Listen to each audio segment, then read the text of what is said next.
అనేటువంటి ఈ వ్యక్తి మనకి బాగా తెలిసిన వాడే. ఎన్నోసార్లు మనం ఇతని జీవితంలో నుంచి అనేకమైన పాఠాలని పరిశుద్ధాత్ముడు మనకు నేర్పాడు. దానియేలు సింహపురంలో వేయబడటం, సింహాలు దానియేలుని ఏమీ చేయకుండా విడిచిపెట్టడం, ఇవన్నీ మనకు బాగా తెలిసిన విషయాలే, బాగా విన్న విషయాలే. అయితే దానియేలు జీవితంలో నుంచి ఇంకెన్నో విషయాలు మనం నేర్చుకోవాల్సి ఉంది. వాటిలో ఒక విషయాన్ని ఈవేళ మనం నేర్చుకోబోతున్నాం. ఈ దానియేలు అనే ఈ వ్యక్తి చాలామంది రాజుల దగ్గర రాజు తర్వాత రాజంతటి వాడిగా వర్ధిల్లుతూ వచ్చాడు. ఒక విశేషమైన విషయం ఏంటంటే, ఇతని జీవితంలో చెప్పుకోదగ్గ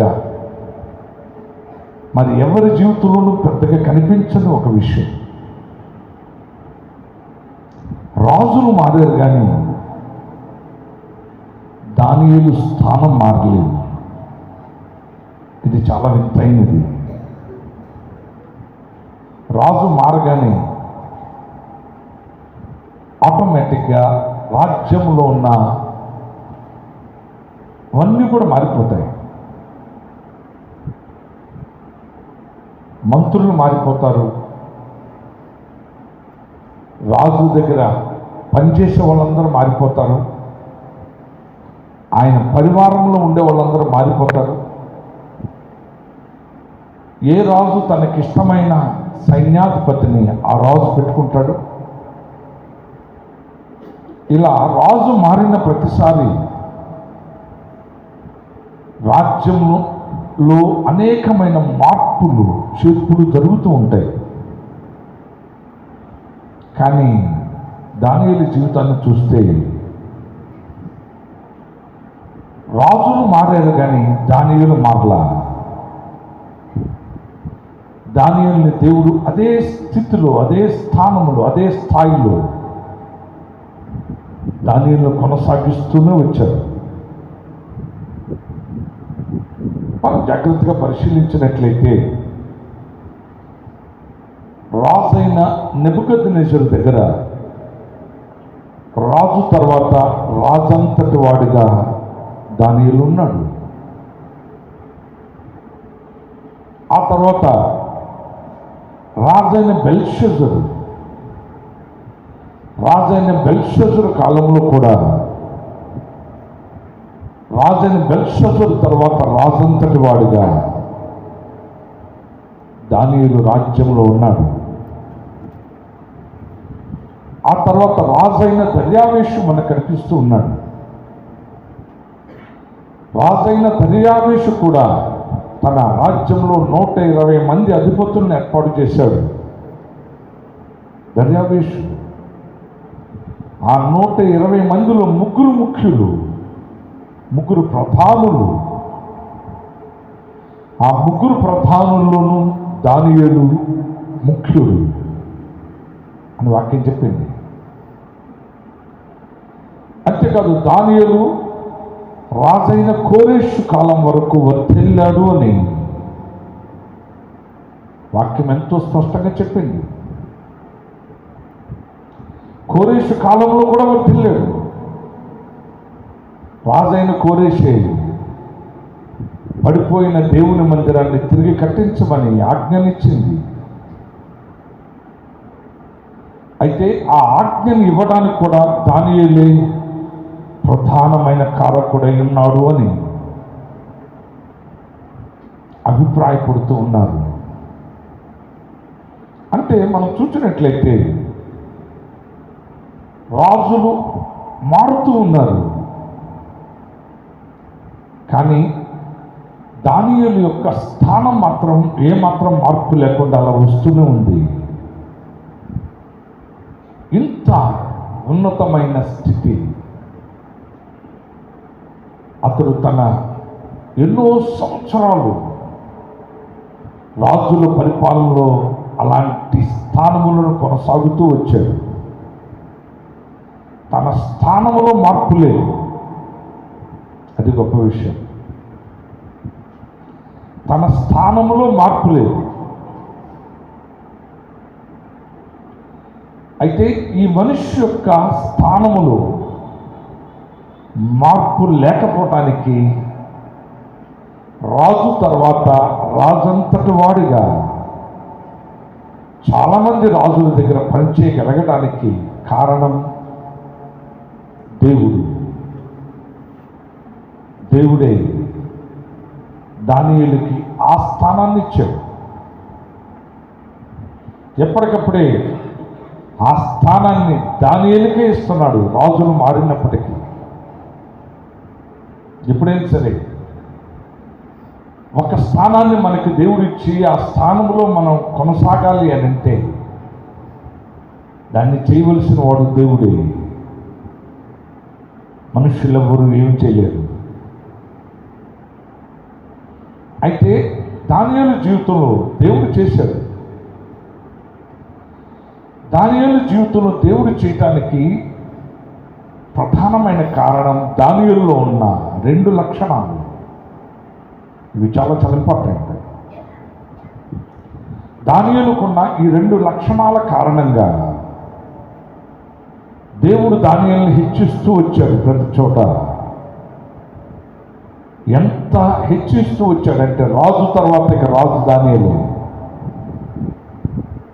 అలాంటి ఉన్నతమైన స్థితిని, స్థానాన్ని దేవుడు దానియేలుకి కల్పిస్తూ వచ్చాడు. కారణం అతనిలో ఉన్న 2 లక్షణాలు.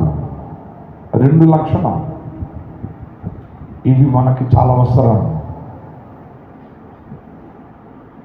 నువ్వు భౌతికంగానే కానీ ఆత్మీయంగా కానీ నీ స్థితిలో మార్పు కలగకుండా నువ్వు అలా నిలిచి ఉండాలి అని అనుకుంటే దానియేలుకున్న ఈ 2 లక్షణాలు నీకు తప్పకుండా కావాలి. మొట్టమొదటిది దానియేలులో ఉన్నది తనను తాను అపవిత్రపరుచుకొనని గుణం. తెలిసిందా? దానియేలుకున్న ఒక గొప్ప గుణం,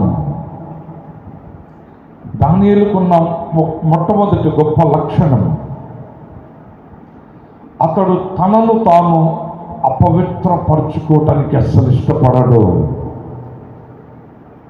ఇది చాలా అద్భుతమైన విషయం. వాస్తవానికి దానియేలు పరిస్థితిని మనం పరిశీలిస్తే ఈ దానియేలు యూదా రాజైన యెహోయాకీము అనేటువంటి రాజు ఏలుబడిలో ఉన్నాడు. ఈ యూదా రాజైన యెహోయాకీము యూదా రాజ్యాన్ని, యెరూషలేముని ఏలుతూ ఉన్నాడు. అయితే ఆ కాలంలో బబులోను దేశపు రాజైన నెబుకద్నెజరు అనేవాడు ఈ యూదా రాజ్యం మీదకి, యెరూషలేం మీదకి దండెత్తి వచ్చాడు. దండెత్తి వచ్చినప్పుడు అతడు ఈ యెరూషలేం పట్టణాన్ని ముట్టడి వేశాడు.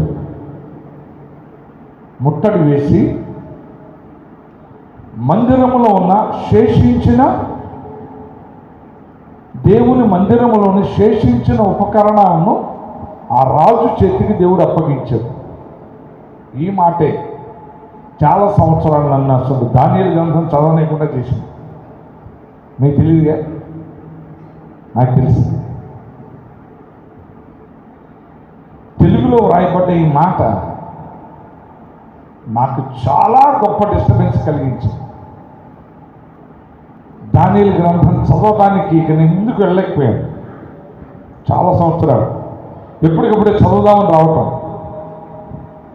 ఈ బుక్క చదివి ఇది అర్థం కాక పక్కన పెట్టడం, అలా జరిగిపోయింది. ఇక్కడ తెలుగు బైబిల్లో వ్రాయబడిన శేషించిన ఉపకరణం అనేది ఉంది. ఎగ్జాక్ట్గా మనం ఇంగ్లీష్ బైబిల్లో చూసినట్లయితే పార్ట్ ఆఫ్ ద వెసల్స్ అని ఉంది. Part of the vessels. అక్కడేమో శేషించిన ఉపకరణాలు అంటే, శేషించిన ఉపకరణాలు అంటే మిగిలిన ఉపకరణాలు. కానీ ఇంగ్లీష్ బైబిల్ ఏముంది?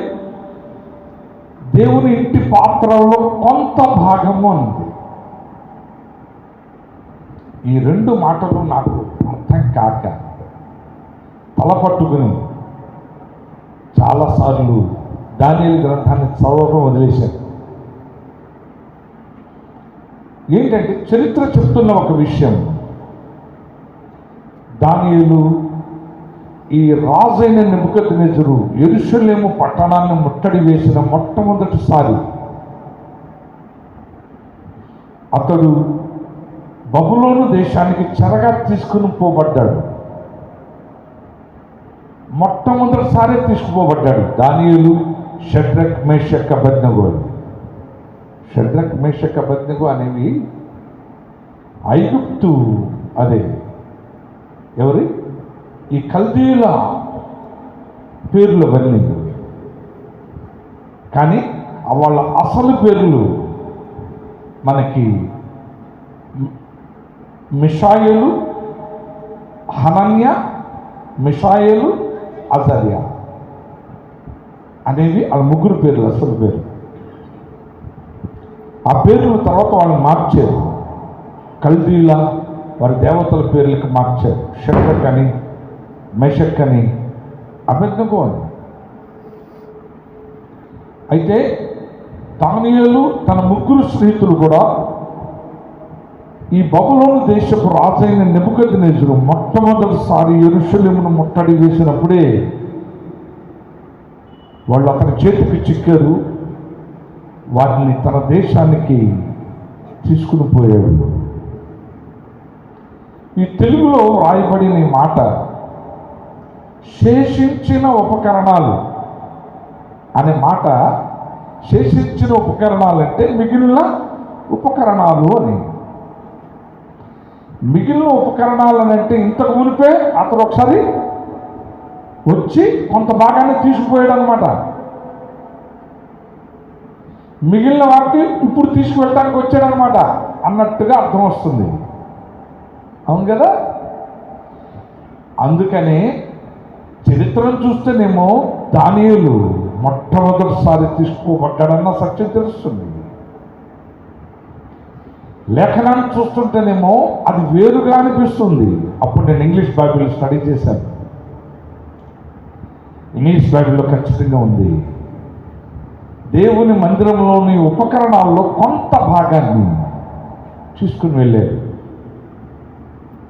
మొట్టమొదటిసారి యెరూషలేమును ముట్టడి వేసినప్పుడు రాజైన నెబుకద్నెజరు చేసిన పని, దానియేలు అతని స్నేహితుల్ని మందిరంలో ఉన్న కొన్ని ఉపకరణాన్ని తన దేశానికి తీసుకుని వెళ్ళిపోయాడు నెబుకద్నెజరు. మరలా రెండోసారి వచ్చాడు. రెండోసారి వచ్చి మరలా యెరూషలేమును ముట్టడి వేశాడు.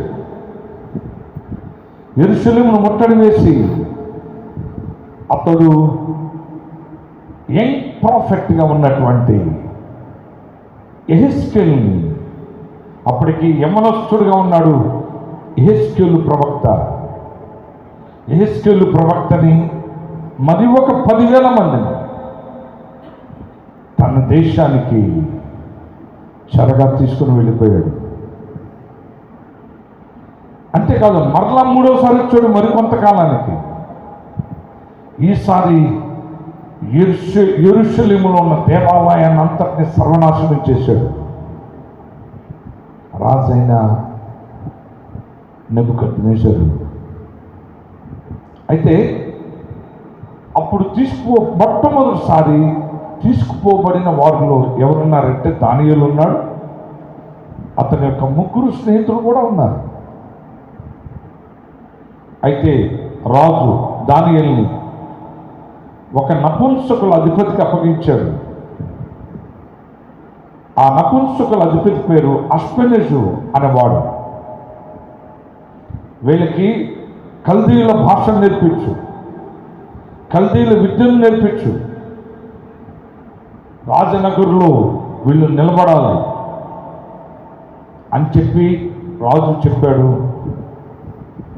వాళ్ళకి తత్వజ్ఞానాన్ని, అన్ని జ్ఞానాలను నేర్పించాలని చెప్పాడు. అప్పుడు దానియేలు వయసు సుమారుగా 16-17 సంవత్సరాల వయసు. అంటే చాలా చిన్న పిల్లవాడు అన్నమాట. అంత చిన్న పిల్లవాడిగా ఉన్నాడు దానియేలు. ఆ టైంలో అప్పుడు రాజు ఏమన్నాడంటే, వాళ్ళకి ఇవన్నీ నేర్పిస్తున్నావు కదా, కల్దీయుల విద్య, తత్వజ్ఞానము అన్నిటిని నువ్వు నేర్పిస్తున్నావు కదా, అన్నింటినీ నేర్పిస్తున్నావు నీవు. నేను తినే భోజనం వాళ్ళకి పెట్టు, నేను త్రాగే పానం వాళ్ళకి ఇవ్వు అని అన్నాడు. అప్పుడు రాజభోజనం దానియేలు వాడు తినటానికి అవకాశం వచ్చింది. రాజు త్రాగేవి దానియేలు తాగటానికి అవకాశం దొరికింది. అయితే రాజభోజనాన్ని ఎవరైనా ఎలా ఇస్తారు? భాగ్యంగా ఇస్తారా? మీకు ఆ ఛాన్స్ వచ్చిందనుకో, మీరు అవకాశం కోసం దేన్నైనా వదిలేస్తారా? ఎక్కువ మంది అటువంటి వాళ్ళు ఉంటారు. ఆత్మీయ జీవితం తర్వాత దేవుడు ఎరుగవయ్యా బాబు, ముందు రాజుగారు భోజనాన్ని పిలిచాడు. చిన్న విషయం ఏంటిది? రాజభోజనం చేయటం అంటే ఎంతమందికి దక్కే భాగ్యం అది. రాజు తాగడం అంటే చిన్న విషయం ఏంటి? అవసరమైతే ఈ 2 నెలలు తిందాం, 3వ నెలలో ఉపవాసం ఉందాం, ప్రార్థన చేద్దాం. అప్పుడు భక్తి గురించి ఆలోచిద్దాం. ఎందుకంటే అంత టేస్ట్ మన జీవితంలో తినలేం. అంత గొప్ప భాగ్యం మనలాంటి కూడా అసలు రానే రాదు. ఇలా భావించే వాళ్ళే చాలా ఎక్కువ మంది ఉంటారు. కానీ దానియేలు రాజభోజనం ద్వారా తనను తాను అపవిత్రపరచుకోకూడదు అని అతను భావించాడు.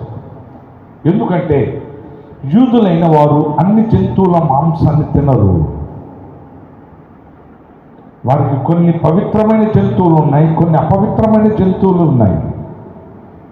దానియేలు యూదుడు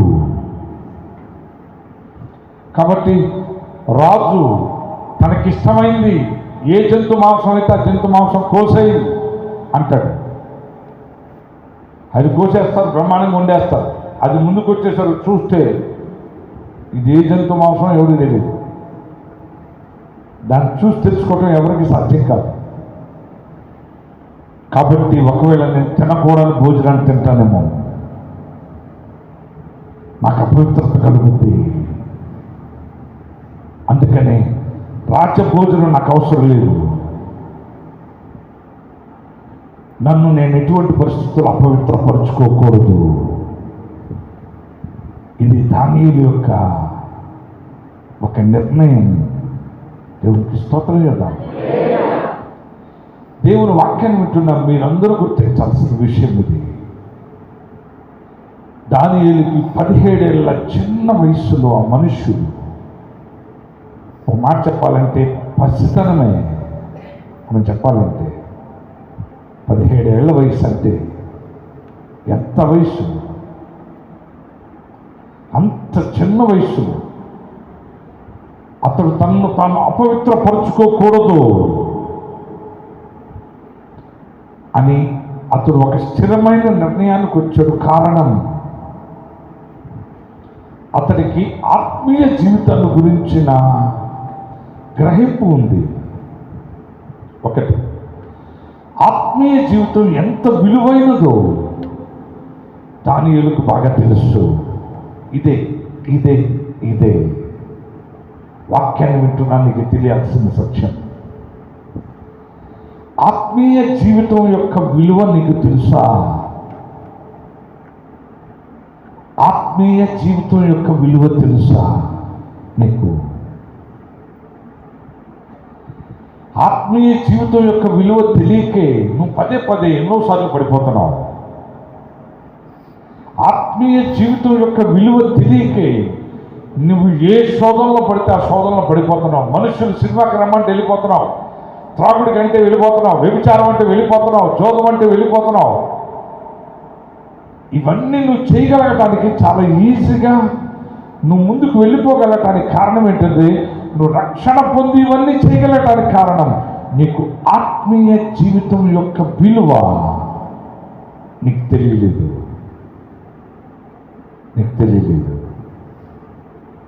ఒక విషయాన్ని నువ్వు మర్చిపోకూడదు. నీ జీవితంలో నీకు విలువైంది ఏదన్నా ఉంది అని అంటే అది నీ ఆత్మీయ జీవితమే. అంతే, ఇంకా ఏది నీ జీవితంలో అంత విలువైంది లేనే లేదు. అది ఎంత మాత్రము లేనే లేదు.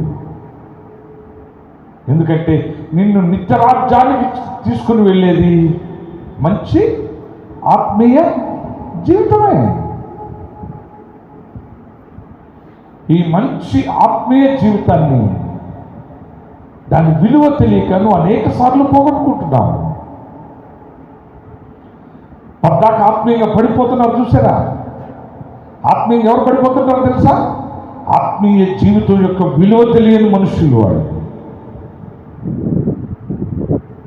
తెలుసా? ఆత్మీయ జీవితం విలువ తెలిసిన వాళ్ళు ఇష్టం వచ్చినట్టు మాట్లాడరు. తెలుసుదా? నువ్వు ఇష్టం వచ్చినట్టు మాట్లాడుతున్నావా? నువ్వు మాట్లాడగలుగుతున్నావా? నీకు నీ ఆత్మీయ జీవితం విలువ తెలియదు. అందుకే దేవుడు ఏం చేస్తాడు తెలుసా మీకు? దేవుడు ఒక అద్భుతమైన పాఠాన్ని నేర్పుతాడు. అదేంటి తెలుసా? నువ్వు అడక్కమునిపై నీకు మంచి దేవుని ఆత్మాభిషేకాన్ని ఇచ్చేస్తాడు. ఆయన నువ్వు అడిగావు, పరిశుద్ధాత్మ అనుభవాన్ని ఇచ్చేశాడు.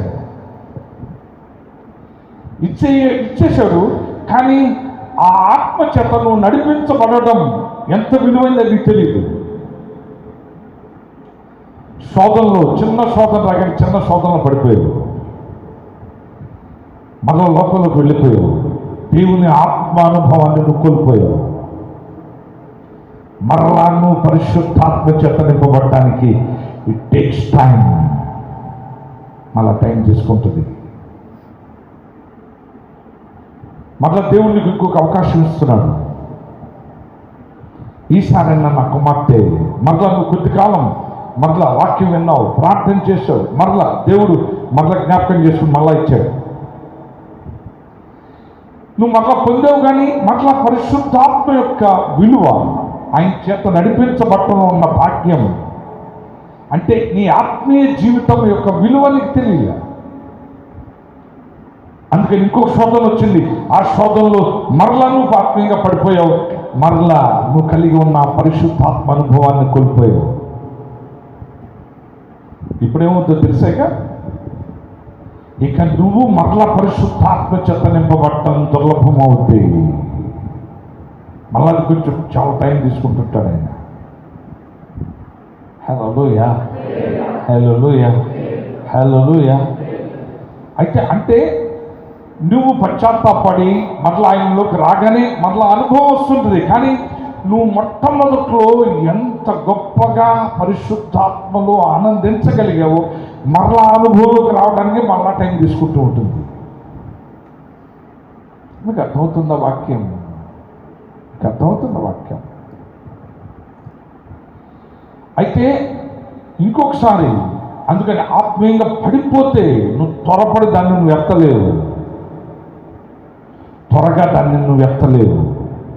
ఎప్పుడు కూడా మీరు మర్చిపోకూడని విషయం, ఆత్మీయంగా పడిపోతే మరలా నువ్వు అదే ఆత్మీయ జీవితాన్ని ఎత్తడానికి సంవత్సరాల ప్రయాణం, సంవత్సరాల పోరాటం నీకు తప్పదు. తెలిసిందా? అందుకని నీ ఆత్మీయ జీవితం ఇలా ఇలా ఇలా ఇలా కొట్టబట్ట నువ్వు స్థిరంగా అసలు నీ జీవితంలో స్థిరత్వం అనేది లేకుండా అయిపోవడానికి కూడా కారణం అదే. నీకు ఆత్మీయ జీవితం యొక్క విలువ తెలియదు. దాన్ని కోల్పోతే మరలా దాన్ని ఎత్తడం అనేది అంత సులభమైన విషయం కాదు అన్న సత్యం నీకు తెలియదు.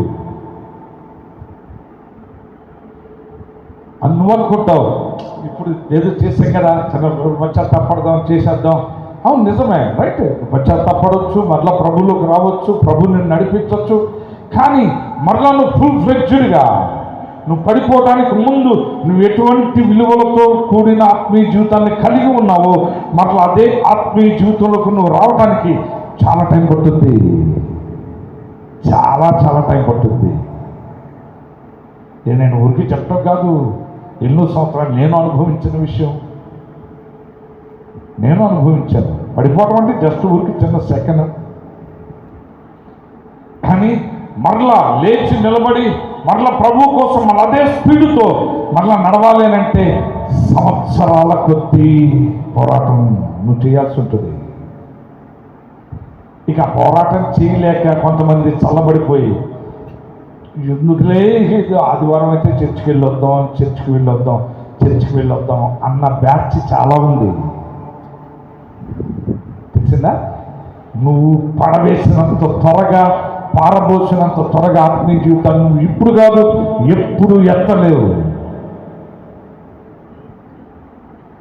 అందుకని దాని విలువ కొద్దిమంది మనుషులు తెలుసుకుంటారు. తెలుసుకుని వాళ్ళు ఏం చేస్తారంటే వాళ్ళు ఏ ఇబ్బంది అన్నా కలగనే వాళ్ళు తమ ఆత్మీయ జీవితాన్ని మాత్రం కోల్పోవడానికి ఇష్టపడరు. దానియేలు అటువంటి మనుష్యుడు. ఎన్నేళ్ళకి 40 ఏళ్ళ కాదు, 50 ఏళ్ళ కాదు, 30 ఏళ్ళ కాదు, 20 ఏళ్ళ కూడా కాదు, 17 ఏళ్ళ యవ్వనస్తుడు. అతనికి ఆత్మీయ జీవితం యొక్క విలువ తెలిసినట్టుగా 50 ఏళ్ళు వచ్చిన నీకు ఆత్మీయ జీవితం విలువ తెలుసా? 60 ఏళ్ళు వచ్చిన నీకు ఆత్మీయ జీవితం యొక్క విలువ తెలుసా? 40 ఏళ్ళు 30 ఏళ్ళు వచ్చిన నీకు ఆత్మీయ జీవితం యొక్క విలువ తెలుసా? దానియేలుకి తెలుసు. దాన్ని పారబోస్తే మనం ఎత్తలేము. అది ఓ పట్టాన్ని ఎత్తగలిగింది కాదు. అందుకే ఏ పరిస్థితి వచ్చినా మనం పారబోయడానికి వీల్లేదు. అది ఆ మనుష్యుడుకున్న స్థిరమైన నిర్ణయం. అందుకనే రాజభోజనుడు నాకు వద్దన్నాడు. అప్పుడు వీళ్ళ మీద నియమించిన అధిపతి ఏమన్నాడంటే, భలే ఒడివే, రాజు తాను తినే భోజనాన్ని పెట్టమన్నాడు, తాను తాగే ద్రాక్షారసాన్ని మీకు ఇమ్మన్నాడు. అది నేను మీకు ఇవ్వలేదనుకో, మిగిలిన వాళ్ళందరికంటే కొంచెం మీరు డల్గా కనిపించారనుకో, ఏమి లేదు, రాజు నా ప్రాణం తీసేయమంటాడు, నన్ను చంపేయమంటాడు, నేను చచ్చిపోతా అంటే అప్పుడు దానియేలు బ్రతిమలాడు ఏమన్నాడంటే, అలా కాదయ్యా, మమ్మల్ని కొద్ది రోజులు మాకు ఆ మాంసం వద్దు, రాజు తాగే పానము వద్దు, ఆ మాంసం బదులుగా శాఖ ధాన్యాలు కూరగాయలు మాకు పెట్టు. రెండవది, రాజు తాగే పానానికి బదులుగా మంచినీళ్ళు మాకు, ఆత్మ మేము తాగుతాం. మమ్మల్ని పరీక్ష చేయి 10 రోజులు, మిగిలిన వాళ్ళకంటే మేము ఎలా ఉన్నా ఒకసారి పరిశీలించు, ఆ తర్వాత నీ ఇష్టం అన్నాడు. అయితే అన్నట్టుగానే చూశాడు, మిగిలిన వాళ్ళందరికంటే వీళ్ళు చాలా అద్భుతమైన వారిగా కనిపించారు. రాజు చెప్పిన సమయం వచ్చింది. రాజ సముఖంలోకి దానియేలు అతని స్నేహితులందరూ తీసుకుని వెళ్ళబడ్డారు. వాళ్ళు వెళితే మిగిలిన వారందరికంటే వీరు 10 శ్రేష్టమైన జ్ఞానము కలిగిన వారుగా, శ్రేష్ఠులుగా రాజు భావిస్తూ వచ్చాడు. దేవునికి స్తోత్రం కదా. హల్లెలూయా, హల్లెలూయా. మనం ఒక విషయాన్ని గమనించుదాం. దానియేలుకి ఆత్మీయ జీవితం గురించి ఒక గట్టి నిర్ణయం ఉంది. ఇదే ఈ రోజున నిన్ను నువ్వు అపవిత్రపరచుకోకూడదు. అది తనను తాను అపవిత్రపరచుకోకూడదు అనేదే దానియేలు యొక్క నిర్ణయం. అలాంటి నిర్ణయం నీకుందా? నిన్ను నువ్వు అపవిత్రపరచుకోకుండా ఉండాలి అనే ఒక నిర్ణయం నీకుందా? ఒక విషయం చెప్పంటారా? నువ్వు ఆత్మీయంగా స్థిరంగా నిలబడకపోవటానికి కూడా కారణం స్థిరమైన నిర్ణయం లేకపోవటమే. స్థిరమైన నిర్ణయం కలిగిన వాడు ఆత్మీయ జీవితం ఎప్పుడు ఊగిసలాగదు. తెలిసిందా? వారంలో 2 సార్లు 4 సార్లు పడి 3 సార్లు లేచేదిగా ఉండదు. అది ఒక స్థిరమైన ఆత్మీయ జీవితంగా ఉంటుంది. కాబట్టి దేవుని ప్రజలైన మీరు మీ ఆత్మీయ జీవితాలు ఊగిసలాడటానికి కారణం మీరు మిమ్మల్ని మీరు పవిత్రంగా ఉంచుకోవాలనే ఒక స్థిరమైన నిర్ణయం నీకు లేకపోవటం.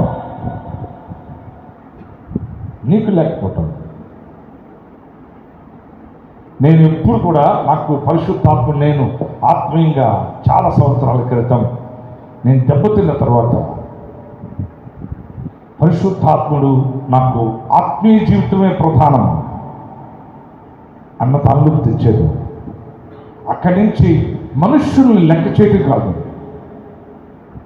మనుష్యులను లక్ష్య పెట్టక కాదు, అక్కడి నుంచి ఆయన నాకు మనసు ఇచ్చినట్టుగానే చేయటం నేను ప్రారంభించాను. ఎన్నో ప్రతికూల పరిస్థితులు కూడా నా జీవితంలో చూశాను. కానీ నేను వెళ్ళాలనుకున్న దారిలో వెళ్ళటానికి పరిశుద్ధాత్మ నాకు ఎన్నో విషయాలు సహాయం చేస్తూ వచ్చాడు. మనకు ఉండాలి, మనం అపవిత్రం కాకూడదు అని. నీకే లేదు అపవిత్రంగా ఉండకూడదు అని. అలాంటప్పుడు నువ్వు పడిపోవడం పెద్ద విషయం ఏంటి? అందుకే నువ్వు పట్టాకి పడిపోతున్నావు. రక్షణ పొంది ఊరికే పడిపోతున్నావు. నిన్ను అసలు ఎవరో లాగాల్సిన అవసరం తెలియదు, లాక్కుండానే పడిపోతున్నావు. అట్లాంటి వాళ్ళు చాలామంది యవనస్తులు చాలామంది ఉన్నారు. అయితే నువ్వు గుర్తించాల్సిన విషయం ఇది. అదేంటంటే నీలో ఉన్న లోపం, నీకు ఆత్మీయ జీవితం గురించిన విలువ నీకు తెలియదు. రెండవది, అది ఎంత విలువైందో నీకు తెలియదు. రెండవది, ఆత్మీయ జీవితం గురించిన ఒక స్థిరమైన నిర్ణయం నీకు అసలు లేదు. అందుకని నువ్వు ఊరికి గుంపులో కలిసావు, కానీ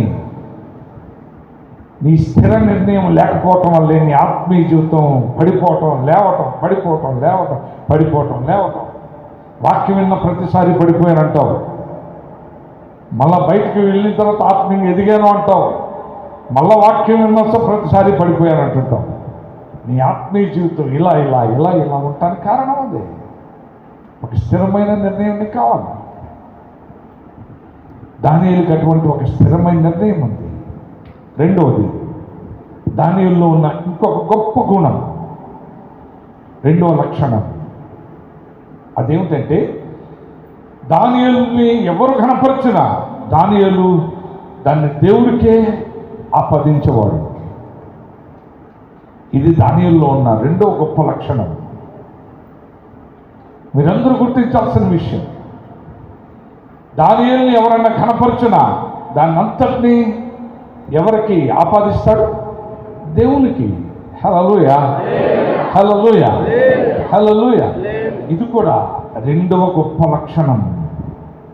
చాలామంది ఎలా ఉంటారంటే, వాళ్ళని కనపరిస్తే ఆ ఘనతను వాళ్ళే తీసేసుకుంటుంటారు. కానీ దానియేలుకి అటువంటి స్వభావం లేదు. దానియేలు దాన్ని దేవునికి ఆపాదించేవాడు, దేవునికి ఆ ఘనతనిచ్చేవాడు. మన బైబిల్ ఎంతో స్పష్టంగా చూస్తాం. రాజైన నెబుకద్నెజరు కల కన్నాడు. ఆ కలభావం తనకు అర్థం కాకపోయేసరికి కలవరపడిపోతున్నాడు. రాజ్యంలో ఉన్న శకునకాండ్రని, గారిడి విద్య కలిగిన వారిని, జ్ఞానులు అనబడిన వారిని అందరిని పిలిచాడు. అందరిని పిలిచి రాజు చెప్పాడు, నేను కల కన్నా, ఆ కళను మీరు చెప్పాలి, ఆ కళ భావాన్ని కూడా మీరు చెప్పాలి అన్నాడు. వాళ్ళేమన్నారంటే, రాజా, ఎవడైనా కళ చెప్తాడు, కళ భావం చెప్పమంటాడు, నువ్వేమో కళ మేమే చెప్పాలంటున్నావు, కళభావం కూడా మేమే చెప్పాలంటున్నావు. ఇలాంటిది మునుపున్న రాజుల్లో ఎవరు మనుషుల దగ్గర ఇట్లాంటి విచారణ చేయలేదు. దానికి భిన్నంగా నువ్వు మాట్లాడుతున్నావు రాజా అన్నారు. అంతే రాజు ఒళ్ళు మండింది. ఆయన మండితే ఏముంది, నురుకుంటాడే. మొత్తం బబులోను దేశంలో ఉన్న జ్ఞానులందరినీ సంహరించమన్నాడు. వాడు దానియేలును పట్టుకున్నారు. దానియేలును పట్టుకునేసరికి ఏంటి అన్నాడు. దానియేలుని అక్కడ స్నేహితులు కూడా చంపేయాలని చూశారు. అప్పుడు దానియేలు అడిగాడు, ఎందుకు మమ్మల్ని చంపేస్తున్నారు, ఎందుకని అని. అంటే ఏం లేదు, రాజుగారు కలగా అన్నాడు. కళ చెప్పాలంట, దాని భావం కూడా చెప్పాలంట. చెప్పకపోతే మిమ్మల్ని అందరిని చంపేమన్నాడు అనేసరికి అప్పుడు దానియేలు నన్ను రాజు దగ్గరికి తీసుకెళ్ళి ఉన్నాడు. రాజు దగ్గరికి తీసుకెళ్తే రాజు ఎదురు దానియేలు చెప్పాడు, నాకు కొంచెం సమయం ఇవ్వండి, మీరు కన్న కళను చెప్తాను, కళ భావాన్ని కూడా నేను చెప్తాను అన్నాడు. రాజ్యంలో అసలు అటువంటి మాట అన్నవాడే ఎవరు లేరు. రాజు చాలా సంతోషపడి ఉంటాడు అనుకుంటున్నా. ఇంతమంది ఉన్నారు కానీ ఒక్కరు కూడా ముందుకు రాలా. ఇతను వచ్చాడు, ఏం చేస్తాడో చూద్దాం, ఓకే తీసుకో అన్నాడు టైం. ఇలాంటి క్లిష్టమైన కష్టమైన పరిస్థితుల్లో, అతని ప్రాణం మీదకి వచ్చినటువంటి పరిస్థితుల్లో అతను ఏం చేశాడో తెలుసా? అతడు తన స్నేహితుల యొక్క ప్రార్థనా సహాయాన్ని తీసుకున్నాడు. ఇదే ఇదే ఇదే సంఘములో ఉన్న చాలామంది చేయని పని. మీ కుటుంబాల్లో మీకు చాలామందికి కష్టమైన పరిస్థితులు ఉన్నాయి, క్లిష్టమైన పరిస్థితులు ఉన్నాయి. మీలో చాలామందికి కొన్ని ఇబ్బందికరమైన పరిస్థితులు ఉండుండవచ్చు. అది నువ్వు ఎవరికి బయటికి చెప్పుకునేవి కాకపోవచ్చు. నీలోనూ ఉంచేసుకోబాకు. నువ్వేం చేయాలో తెలుసా? నీతో పాటు మంచిగా ప్రార్థన చేస్తూ సంఘములో మంచి సాక్ష్యాన్ని కలిగి ఉండి దేవుని కోసం బలమైన ప్రార్థన చేసే ప్రార్థనా పరులు ఉన్నారు కొంతమంది. అందరూ అని నేను చెప్పను, ఎందుకంటే అందరూ అలా ఉండరు, కొద్దిమంది ఉంటారు. ఆ కొద్ది మందితో నీకున్న కష్టమైన పరిస్థితిని, క్లిష్టమైన పరిస్థితిని నువ్వు పంచుకోవాలి. చాలాసార్లు మన ప్రార్థన బలము సరిపోకపోవచ్చు. మన శోధన మన ముందు ఒకవేళ అంతకంటే బలమైందిగా మనల్ని సవాలు చేయొచ్చు. అలాంటప్పుడు నువ్వు ప్రార్థిస్తున్నావు, ప్రార్థనలో ఆ శోధన వల్ల నువ్వు సరిగా నిలబడలేకపోతూ ఉండొచ్చు. అప్పుడు నీ స్నేహితులు మంచి విశ్వాసులైన వారి, మంచి ప్రార్థనా పరులైన వారు ప్రార్థన సహాయం తీసుకో. 17 ఏళ్ల వయసులో పిల్లోడు చేసిన పని 30 ఏళ్ల వయసులో నువ్వు చేయట్లే, 40 ఏళ్ల వయసులో, 50, 60 ఏళ్ల వయసులో కూడా నువ్వు చేయట్లే. దానియేలు తన స్నేహితులతో చెప్పాడు, మీరు వెళ్ళి నా కోసం ప్రార్థన చేయండి, దేవుడు ఆ కళను నాకు బయలుపరచాలని, కళ భావాన్ని కూడా దేవుడు బయలుపరచాలని. అప్పుడు వారి స్నేహితులు వెళ్ళారు. దానియేలు ప్రార్థిస్తున్నాడు, వారి స్నేహితులు కూడా ప్రార్థిస్తున్నారు. అయ్యా, దానియేలుకు నువ్వు కళను బయలుపరచు, దాని భావాన్ని కూడా నువ్వు బయలుపరచు. వాళ్ళు బలంగా ప్రార్థన చేశారు. ఒక పక్కన దానియేలు అదే క్లిష్టమైన సమస్య గురించి అతని స్నేహితులు అందరూ ఒకటే ప్రోగ్రాం, ఒకటే సమస్య గురించి వాళ్ళు ప్రార్థిస్తూ వచ్చారు. కాబట్టి ఆ సమస్య చాలా ఈజీగా తెచ్చబడిపోయింది. హల్లెలూయా, హల్లెలూయా. చాలా ఈజీగా సమస్యను అధిగమించగలిగాడు. తన ప్రాణాన్ని కాపాడుకోగలిగాడు, తన స్నేహితుల ప్రాణాన్ని కాపాడాడు, తన రాజ్యంలో ఉన్న జ్ఞానులందరి ప్రాణాలు కాపాడాడు. దానియేలు హల్లెలూయా. దానియేలు కూడా ఇదే మాట అన్నట్టయితే రాజు ఇంకొక దెబ్బ వేసేవాడు. ఆలస్యం కూడా లేదు, మొత్తం అందరినీ ఈరోజు పూర్తి చేయాలనేవాడు. కానీ చూసారా, మన జీవితంలో కొన్ని క్లిష్టమైన కష్టమైన పరిస్థితులు వస్తాయి. అది ఏ జీవితంలోనైనా వస్తాయి. ప్రతి జీవితం, ఈ జీవితమే ఎన్నో కష్టమైన క్లిష్టమైన పరిస్థితులు గుండా వెళ్ళే జీవితం. అయితే నువ్వు ప్రార్థిస్తున్నావు, అధిగమించలేకపోతున్నావు. Yes, don't worry. ప్రార్థనా పరులకు చెప్పు, నీలో నువ్వు దాచుకోవద్దు. నీలో నువ్వు దాచుకుంటే ఒకరోజు ఆ బరువును మొయ్యలేవు. ఆ బరువు మొయ్యలేని స్థితిలో నీకు చనిపోవాలి అని అనిపించే పరిస్థితి ఉంటుంది. అందుకని నువ్వు ప్రార్థనా పరులైన వారికి చెప్పు. ఎవరు పడితే వాళ్ళతో చెప్పకూడదు. మళ్ళా ఎవరితో పడితే వాళ్ళతో చెప్పావనుకో నీ కుటుంబాన్ని నిన్ను ఎండేస్తుంటారు.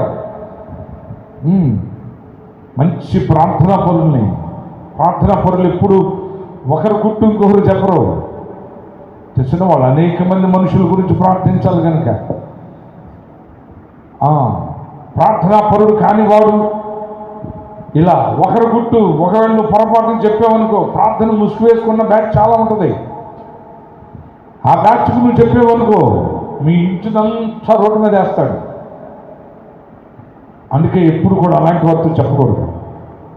నేను కూడా కొన్ని క్లిష్టమైన సమస్యలు నేను ఎదుర్కొనేటప్పుడు నేను కూడా కొంతమందిని పిలుస్తాను, వాళ్ళతో మాట్లాడుతుంటాను. దీని గురించి మనం ఉపవాస ప్రార్థన పెడదాం. లేదు కాదు అంటే నేను ట్రైడ్ చేస్తుంటాను, మీరు కూడా ట్రైడ్ చేయాలి. ఆ విషయాల గురించి నాకు ఇమీడియట్గా దేవుడు ఏం మాట్లాడుతున్నాడు, నాకు ఇన్ఫర్మేషన్ కావాలి. ఇలాంటివన్నీ ఎన్నో చేస్తుంటాం. ప్రార్థన సపోర్ట్. నేను ఏడుగురు ఉపవాస ప్రార్థనకి వెంటనే ఏదైనా ఒకటి తెలియజేయబడినప్పుడు నాకు కానీ లేకపోతే ఇంకెవరికైనా ఏదైనా నా గురించి తెలియజేయబడినప్పుడు నేను 7 ఉపవాస ప్రార్థనకి ఇమీడియట్గా దాన్ని నేను ట్రాన్స్ఫర్ చేస్తుంటాను. దాన్ని మీకు తెలియదు ఆ విషయం. 7 అక్కడి నుంచి ఆ ఒక అంశాన్ని పట్టుకుని బలంగా ప్రార్థిస్తుంటారు. నేను ఒక పక్కన ప్రార్థిస్తుంటాను, వాళ్ళు ఇంకో పక్కన నా గురించి అన్ని విషయాలు ప్రార్థిస్తుంటారు. అప్పుడు ఎన్ని ఆటంకాలు వచ్చిన ఎన్ని అభ్యంతరాలు కలిగినా నాకు మాత్రం ద్వారం తెరవడుతూనే ఉంటుంది. నేను మాత్రం ద్వారం తెరవడి రాజమార్గంలో హ్యాపీగా నడుచుకుంటా వెళ్తుంటాను. హల్లెలూయా.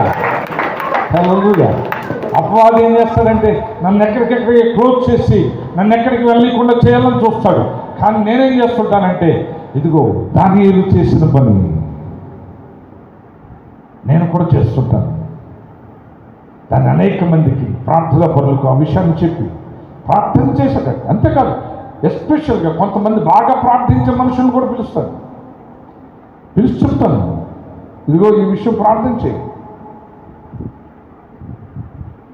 క్లిష్టమైన పరిస్థితుల్ని, కష్టమైన ప్రతి పరిస్థితిని మనం నిశ్చయంగా జయించగలం. హల్లెలూయా, హల్లెలూయా. జ్ఞానమే కొదువా, అది జ్ఞానమే కొదువుగా ఉంది చాలామందికి. నువ్వు పక్కన వారితో చెప్పి ప్రార్థన చేయించుకుని చక్కగా సమస్యను అధిగమించడం ఈజీనా? ఎవరికి చెప్పకుండా అది నీలోనే ఉంచుకుని కుమిలి నశించిపోయేదాకా వెళ్తాం. అది జ్ఞానమా? మీరు గుర్తించాలి, మీరు గమనించాలి. దానియేలు చెప్పాడు. అదే రోజు రాత్రి దేవుడు దానియేలుకి కళను చెప్పాడు. రాజు కన్న కళంతా చెప్పాడు, కళభావాన్ని అంతా చెప్పేశాడు. చెప్పగానే దానియేలు రాజు ఎదుటకు వచ్చాడు. రాజు ఎదుటకు వచ్చి దానియేలు అన్న మాట 2వ అధ్యాయం 27వ వచనం. దానియేలు రాజసముఖంలో ఇలాగ ప్రత్యుత్తరం ఇచ్చాడు.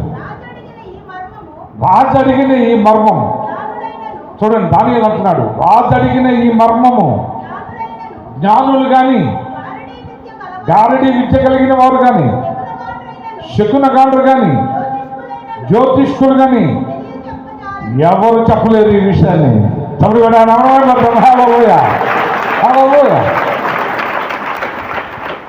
అంటే ఎవరు చెప్పలేరు, ఇది నేను చెప్పగలుగుతున్నాను అని అంటే అందరూ ఏమనుకుంటారు? దానియేలు గొప్పతనం అనుకుంటారుగా. హల్లెలూయా. ఇది ఎవరు చెప్పలేరు కానీ ఇది నేను చెప్తాను అని దానియేలు అనబోతున్నాడు. అంటే వాళ్ళందరికంటే తాను గొప్పోడు అని చెప్పడానికి దానియేలు పూనుకున్నాడా? అందుకే దానియేలు ఏమన్నాడు తెలుసా తర్వాత? అయితే మర్మాలను బయలుపరచగల దేవుడు ఒకడు పరలోకమందున్నాడు. చెప్పలు కూడా ఆయన పడతాం. దానియేలు అంటున్నాడు, మర్మాలను బయలుపరిచే దేవుడు ఒకడు పరలోకంలో ఉన్నాడు. ఆయనకి మర్మాలన్నీ తెలుసు, ఆయనకి తెలుసు ఈ విషయాలన్నీ. ఆయన బయలుపరిస్తే మాకు కూడా తెలుస్తుంది. ఆయన బయలుపరిస్తేనే దాని భావమైనా నాకైనా తెలిసేది, ఇంకెవరికైనా తెలిసేది. దేవుడే మర్మాన్ని ఎరిగిన వాడు, ఏ మనుష్యుడు ఎరగడు. ఫస్ట్ ప్లేస్ దానియేలు ఎవరికి ఇచ్చాడు? దేవునికి ఇచ్చాడు. ఆ తర్వాత దానియేలు ఖచ్చితంగా రాజు కన్న కలంతా చెప్పేశాడు, దాని భావంతో చెప్పేశాడు. చెప్పేగానే రాజు సింహాసనం మీద నుండి లేచి ఒకసారి దానియేలుకి సాష్టాంగపడి నమస్కారం చేశాడు. సాష్టాంగపడి నమస్కారం చేసిన తర్వాత 47వ వచనం, ఈ మర్మాలను బయలుపరచడానికి నువ్వు సమర్థుడు అయితేవే, నీ దేవుడు నాడే. నీ దేవుడు దేవతలకు దేవుడు, రాజులకు ప్రభువు, మర్మాలను బయలుపరిచేవాడుగా ఉన్నాడని దానియేలుకి ప్రత్యుత్తరం ఇచ్చాడు. ఇప్పుడు చూడండి, దానియేలు దేవుణ్ణి కనపరిచాడు. ఏ మనిషికి ఈ మర్మాల గురించి తెలియదు. ఈ మర్మాలు ఎరిగిన వాడు దేవుడు ఒక్కడే అని చెప్పాడు కదా. ఆయన నాకు బయలుపరిచాడు, అందుకనే ఆ విషయమైనా నాకు తెలిసింది అని అనగానే రాజు ఏమన్నాడంటే, నువ్వు సమర్థుడవే, ఈ మర్మాలను బయలుపరచడానికి నువ్వు సమర్థుడు అయితేవే, నువ్వు సమర్థుడు అయ్యావే. నీ దేవుడు ఎటువంటి వాడు అనుకున్నావు? నీ దేవుడు దేవతలకి దేవుడు, నీ దేవుడు రాజులకు ప్రభువు. పెడతాం.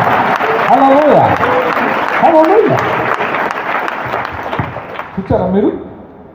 దానియేలు డైరెక్ట్గా దేవునికి దాన్ని ఆపాదిస్తున్నాడు. అందుకని రాజైన నెబుకద్నెజరు తన దృష్టిని దానియేలు మీద నుంచి వారి దేవుని తట్టు తిప్పాడు. వారి దేవుని తట్టు తిప్పి, నీ దేవుడు దేవతలకు దేవుడు, నీ దేవుడు రాజులకు ప్రభువు. ఎవరు మహిమపరుస్తున్నాడు? దేవుడు మహిమపరుస్తున్నాడు. కారణం, దానియేలు దేవుణ్ణి మహిమపరచబట్టే. కాబట్టి దానియేలుకున్న ఒక గొప్ప లక్షణం దేవుణ్ణి ఘనపరిచే లక్షణం దానియేలుకు ఉంది. మనకు కూడా ఇటువంటిది కావాలి. నువ్వు మంచి ప్రార్థన చేస్తుండొచ్చు, ఒక సమస్య గురించి ప్రార్థన ద్వారా విజయం చూస్తుండొచ్చు, కానీ నువ్వెప్పుడు కూడా నా ప్రార్థనే విజయం చూశాను అని అనకూడదు.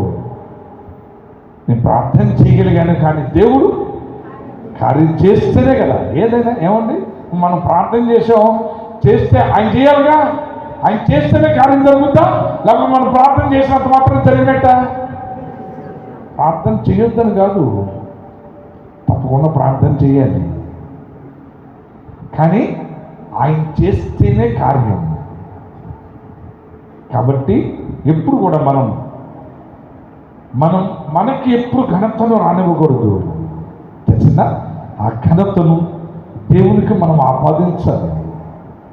అలా ఆపాదించిన వాడు అద్భుతంగా ఆత్మీయ ఎదిగిపోతాడు తొందరగా. మీరు ఆత్మీయ ఎదగాలనే ఆశ చాలా మందికి ఉంటుంది. నువ్వు ఆత్మీయంగా ఎప్పుడు ఎదగలమంటే నువ్వు ఇట్లాంటి విషయంలోనే నిన్ను నీవు అపవిత్రపరచుకోను అని ఒక స్థిరమైన నిర్ణయం ఉంటే నీ ఆత్మీయ జీవితం గురించి. రెండవది, ఎవరు నిన్ను కనపరిచినా నేను కాదండి, దీనికి కారకుడిని నా దేవుడు అని చెప్పి దేవుడి వైపు వారి మనసును తిప్పి దేవుడిని కనపరిచేటట్టు చేయటం, ఇది నీ జీవితంలో ఉండాల్సిన గొప్ప విషయం. ఇది దానియేలులో ఉన్నది. తెలుసుదా? దానియేలుకు ఉంది ఇటువంటి చాలా గొప్ప గుణం ఉంది దానియేలు. అయితే మీరు గుర్తించాల్సిన విషయం, ఇలాంటి గుణాలు ఉన్నవారు చాలా తొందరగా ఆత్మీయంగా ఎదగలుగుతారు. రాజైన బెల్షస్సర్, మీరు ఒక అద్భుతమైన విషయం, రాజైన బెల్షస్సర్ నెబుకద్నెజరు తర్వాత బబులోను దేశానికి రాజు బెల్షస్సర్ అయ్యాడు. బెల్షస్సర్ ఏం చేశాడో తెలుసా? వాళ్ళ తండ్రి అయినటువంటి నెబుకద్నెజరు తీసుకుని వచ్చిన మందిరం పాత్రలను, బంగారు పాత్రలను ఒక విందుకు పిలిపించి దానిలో ద్రాక్షారసం పోసాడు. దానిలో ద్రాక్షారసం పోసి తాను, తన అధిపతులు, తన రాణులందరూ తాగుతున్నారు ఆ బంగారు పాత్రలు. అవి ఎక్కడి? వాళ్ళ నాన్నగారు ఎక్కడి నుంచి తెచ్చాడు? యెరూషలేములో ఉన్న దేవుని మందిరంలో నుంచి తెచ్చిన పాత్రలే బంగారు పాత్రలు. ఆ పాత్రలను తెప్పించి దానిలో ద్రాక్షారసం పోయించి ఈయన తాగుతున్నాడు. తాగుతుంటే రాజైన బెల్షస్సర్ దగ్గరికి ఒక చెయ్యి వచ్చింది. అతను చూస్తున్నాడు, ఒక గోడ మీద ఒక చెయ్యి ఏదో రాయటం చూస్తున్నాడు. అంతే, ఆయన బెంబేలెత్తిపోయాడు. రాజు కలవరం వచ్చేసింది. రాజు ఎవరిని పిలిచి, రే అది చదవండిరా, చదివేదో దాని అర్థం ఏదో చెప్పండిరా అంటున్నాడు. రాజ్యంలో ఉన్న వాళ్ళందరినీ ఒక్కొక్కరు గారడీ విద్య కలిగిన వాడు వచ్చి చూస్తున్నాడు. అబ్బాయి ఇది మనకేం అర్థం కావట్లేదు అంటున్నాడు. శకుని గాండ్రు వస్తున్నాడు, వాడు వచ్చి చూస్తున్నాడు. అది ఇది మనకేం అర్థం కావట్లేదు అన్నాడు. జ్యోతిష్కుని చెప్పిన వాడు వస్తున్నాడు, వాడు చూస్తున్నాడు, మనకేం అర్థం కావట్లేదు అనుకుంటున్నాడు. ఇంకా ఏ కల్తీలు ఎవరు వచ్చినా సరే ఎవరు చెప్పట్లేదు దాని అర్థాన్ని. కానీ దానియేలును పిలిపించాడు. దానియేలును పిలిపించినప్పుడు, దానియేలు మరలా నాకు కొంచెం సమయం ఇవ్వు, నేను వెళ్ళి ప్రార్థన చేసుకుని వస్తాను, అదేదో నీతో చెప్తా, దాని భావం ఏంటో కూడా చెప్తాను నేను అని అన్నాడా? చెప్పాలి అన్నాడా? అలా అన్నాడా? దానియేలు ఈసారి ఫస్ట్ టైం ఏమన్నాడు? నువ్వు కన్న కలేదో చెప్తాను, కల భావం కూడా నేను చెప్తా, కానీ నువ్వు నాకు సమయం ఇవ్వాలి అన్నాడు. కానీ సెకండ్ టైం ఆ మనుష్యుడు, నాకు కొంచెం సమయం ఇవ్వు, నేను వెళ్ళి ప్రార్థన చేసుకుని వస్తా, అది నేను చదువుతా, దాని భావాన్ని నేను నీతో చెప్తా అని అన్నాడా? అని అనలా. ఈసారి దానియేలు వెళ్ళాడు, అలా చూశాడు. మేనే టేకెల్ ఫార్ సిన్, దేవుడు చేది రాసినటువంటి విషయం అది. దేవుడు నీకు ఒక మెసేజ్ ఇచ్చాడు,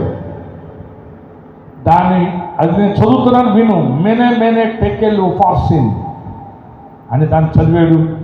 దాని అర్థాన్ని రాజుకు చెప్పాడు. అదే రోజు రాత్రి రాజని బెల్షస్సర్ హత్య గావించబడ్డాడు. తెలిసిందా? రెండోసారి టైం తీసుకోలేదే, అలా నిలబడి చదివేశాడు. మొట్టమొదటిసారి టైం తీసుకున్నాడు, కానీ సెకండ్ టైం అతను టైం తీసుకోలే. కారణం ఏంటో తెలుసా? అతడు ఆత్మీయంగా ఎదిగాడా తగ్గాడా? అది ఆత్మీయంగా ఎదిగాడు. ఫస్ట్ టైం అయితే నాకు కొంచెం సమయం ఇమ్మన్నాడు, కానీ రెండోసారి నాకు టైం ఇమ్మని చెప్పలేదు. ఇక అతడు అలా చూశాడు, చదివాడు, దాని అర్థం చెప్పాడు. దేవుని వాక్యాన్ని వింటున్నా నా ప్రియ సోదరి, నా ప్రియ సోదరుడా, నన్ను నేను అపవిత్రపరుచుకోను అని ఒక స్థిరమైన నిర్ణయం. నిన్ను మనుషులు కనపరిచినా అది నాకు కాదు, అది దేవునికని నువ్వు ఆపాదిస్తూ వెళుతున్నప్పుడు దేవుడు నిన్ను ఎలాంటి ఒక అద్భుతమైన వాడుగా మారుస్తాడు అని అంటే, ఆత్మీయంగా అత్యున్నతమైన వాడుగా నిన్ను అభివృద్ధి చేస్తాడు. అంతేకాదు రాజులు మారారు, నెబుకద్నెజరు మారాడు, కానీ దానియేలు మారలేదు. నెబుకద్నెజరు తర్వాత మరలా రాజ్యాన్ని ఏలేవాడు దానియేలే. ఇప్పుడు నెబుకద్నెజరు లేడు, ఆ ప్లేస్లోకి బెల్షస్సర్ వచ్చాడు. కానీ బెల్షస్సర్ తర్వాత మళ్ళీ రాజు తర్వాత రాజంతటి వాడు దానియేలే. బెల్షస్సర్ వెళ్ళిపోయాడు, రాజైన దర్యావేషు వచ్చాడు.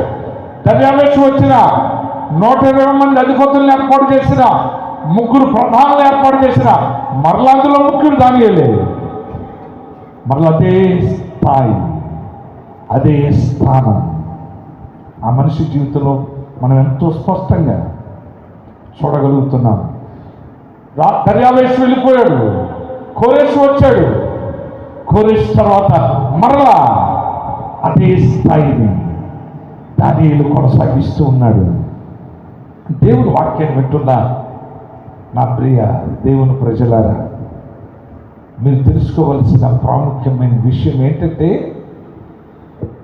దేవుడు నీలో ఈ 2 లక్షణాలు కోరుతున్నాడు ఈరోజు. ఆ రెండేమిటి? నిన్ను నీవు అపవిత్రపరచుకోకూడదు. దేని ద్వారానైనా, నీ కంటి చూపు ద్వారా అయినా అవని, నీ నోటి మాట ద్వారా అవని, నీ ప్రవర్తన ద్వారా అవని, నీ క్రియల ద్వారా అవని, నన్ను నేను ఎటువంటి పరిస్థితుల్లో అపవిత్రపరుచుకోను అనే ఒక స్థిరమైన నిర్ణయం నీకు ఉండాలి. స్థిరమైన నిర్ణయం పరిస్థితులను బట్టి మార్పు చెందదు. పరిస్థితులు మారిపోతూ ఉంటాయి ఎప్పటికప్పుడే మన జీవితంలో. ఒకసారి ఆనందకరమైన ఉంటాయి, ఒకసారి దుఃఖకరమైన ఉంటాయి. కానీ పరిస్థితులు మారినా మనం మారకూడదు. మనం తీసుకున్న నిర్ణయం మారకూడదు. అలా మన జీవితం ఉండాలి. దాన్ని స్థిరమైన నిర్ణయం అంటాం. అలాంటి ఒక స్థిరమైన నిర్ణయం ఎప్పుడైనా సరే, ఎప్పుడు కూడా మీరు మర్చిపోకూడదు. అదేంటి తెలుసా? ఎప్పుడైనా ఆత్మీయ జీవితం గురించి ఒక స్థిరమైన నిర్ణయం తీసుకుంటే దాన్ని అనుసరించి వెళ్ళడం చాలా గొప్ప పోరాటం.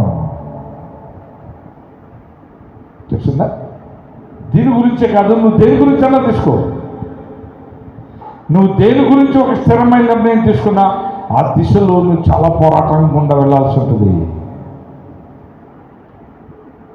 పోరాటం వద్దు అని అనుకుంటే నువ్వేం చేయకూడదు? స్థిర నిర్ణయం చేయకూడదు. స్థిర నిర్ణయం లేకపోతే నీ ఆత్మీయ జీవితం ఎప్పుడు హిట్ట కొట్టుకోవటం. లోలకం అంటారు, పెండ్యులం అంటారు ఇంగ్లీష్లో. ఆ వాచ్లో కింద చూసారా, అది ఎట్లా ఊగుతూ ఉంటుంది. నీ జీవితం ఎలాగే ఉంటుంది. కంటే స్థిరమైన నిర్ణయం లేకపోతే ఆత్మీయ జీవితం గురించి నువ్వు ఎప్పుడు ఊగిసలాడుతూనే ఉంటావు. నీ బ్రతుకంతంతేగా. కాబట్టి పోరాటం ఎదురవుద్దని స్థిర నిర్ణయం తీసుకోకుండా ఉంటారంటావా? ఊగిసలాడే బ్రతుకొద్దని స్థిర నిర్ణయం కావాలని కోరుకుంటావా? అది నీ చేతిలో ఉంది. అది నీ చేతిలో ఉంది. మొట్టమొదటిది, నిన్ను నువ్వు అపవిత్రపరచుకోకూడదు. రెండవది, నిన్ను ఎవరు కనపరిచినా దేవుడికి ఆపాదించాలి. దేవుడు దానికి కారకుడు, నేను కాదంతే.